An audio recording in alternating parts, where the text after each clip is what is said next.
Welcome to VanguardEstimating.com tutorials. Today we are reviewing how to upload your cost code database to your estimation software.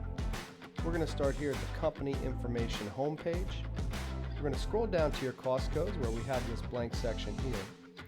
In the bottom right, you're going to click on this upload button. You're going to select the file that you want. Make sure this is in a CSV file format. Double click and uploads. You're ready to start your first estimate. Thank you for using VanguardEstimating.com, where we aim to make estimation software that is simple, powerful, and affordable, giving you the data you need to create more accurate estimates and win more projects.